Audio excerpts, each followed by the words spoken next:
Hey! So for story time tonight, I'm going to read The Shoes That Were Danced to Pieces.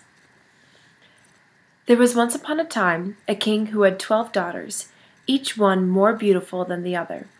They all slept together in one chamber, in which their beds stood side by side, and every night when they were in them, the king locked the door and bolted it. But in the morning, when he unlocked the door, he saw that their shoes were worn out with dancing, and no one could find out how that had come to pass. Then the king caused it to be proclaimed that whosoever could discover where they danced at night should choose one of them for his wife and be king after his death. But that whosoever came forward and had not discovered it within 3 days and nights should have forfeited his life.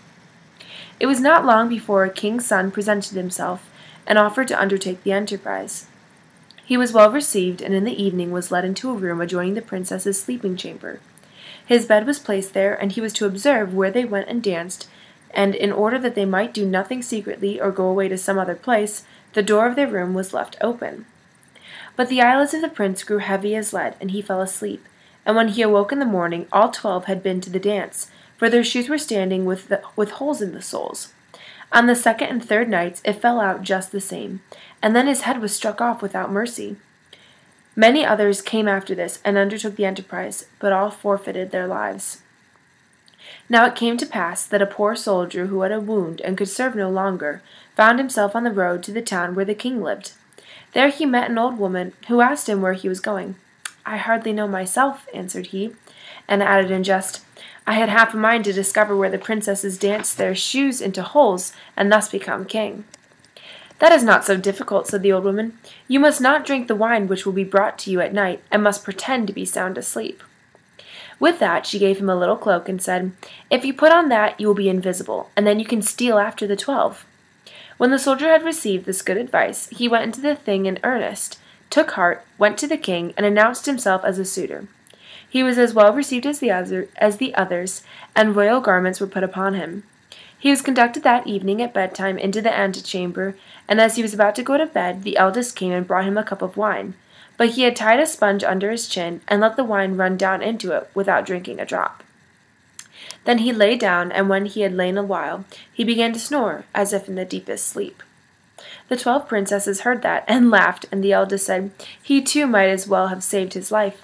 With that they got up, opened wardrobes, presses, cupboards, and brought out pretty dresses, dressed themselves before the mirrors, sprang about, and rejoiced at the prospect of the dance. Only the youngest said, "I know not how it is. You are very happy, but I feel very strange. Some misfortune is certainly about to befall us." "You are a goose who is always frightened," said the eldest. "Have you forgotten how many kings' sons have already come here in vain? I had hardly any need to give the soldier a sleeping draught. In any case, the clown would not have awakened." When they were all ready, they looked carefully at the soldier, but he had closed his eyes and did not move or stir, so they felt themselves quite secure. The eldest then went to her bed and tapped it. It immediately sank into the earth, and one after the other they descended through the opening, the eldest going first. The soldier, who had watched everything, tarried no longer, put on his little cloak, and went down last with the youngest. Halfway down the steps, he just trod a little on her dress. She was terrified at that, and cried out, "What is that? Who was pulling at my dress?" "Don't be so silly," said the eldest. "You have caught it on a nail." Then they went all the way down, and when they were at the bottom, they were standing in a wonderfully pretty avenue of trees, all the leaves of which were silver, and shone and glistened. The soldier thought, "I must carry a token away with me," and broke off a twig from one of them, on which the tree cracked with a loud report. The youngest cried out again, "Something is wrong. Did you hear the crack?" But the eldest said, "It is a gun fired for joy, because we have got rid of our prince so quickly." After that they came into an avenue where all the leaves were of gold, and lastly into a third avenue where they were of bright diamonds. He broke off a twig from each, which made such a crack each time that the youngest started back in terror, but the eldest still maintained that they were salutes. They went on and came to a great lake whereon stood 12 little boats, and in every boat sat a handsome prince, all of whom were waiting for the 12, and each took one of them with him.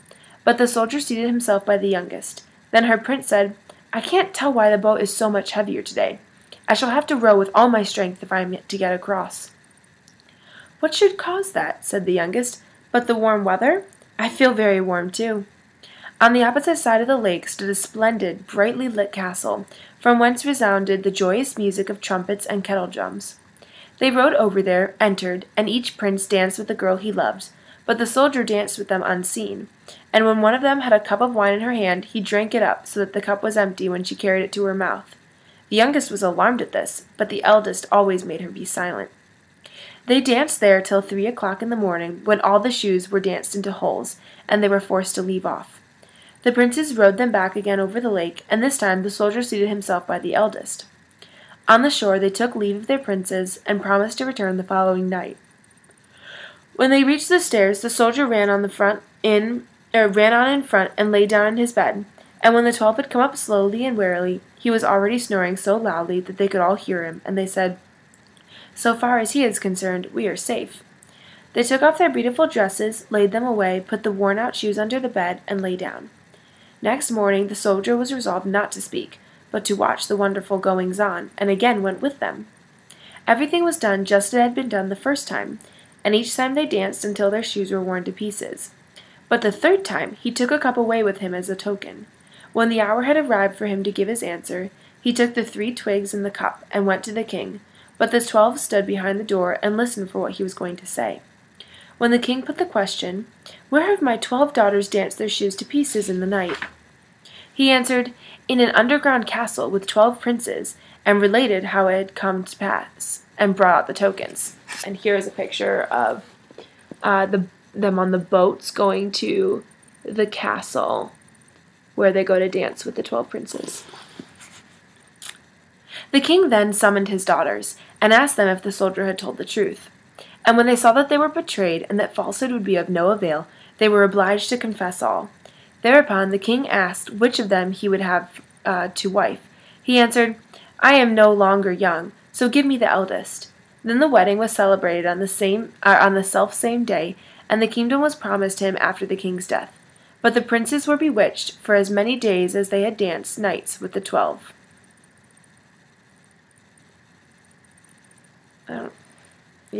The end. It's kind of a very quick ending. Anyways, that is, what was that called? The Shoes That Were Danced to Pieces. That was that one. Anyways, I love you, and good night.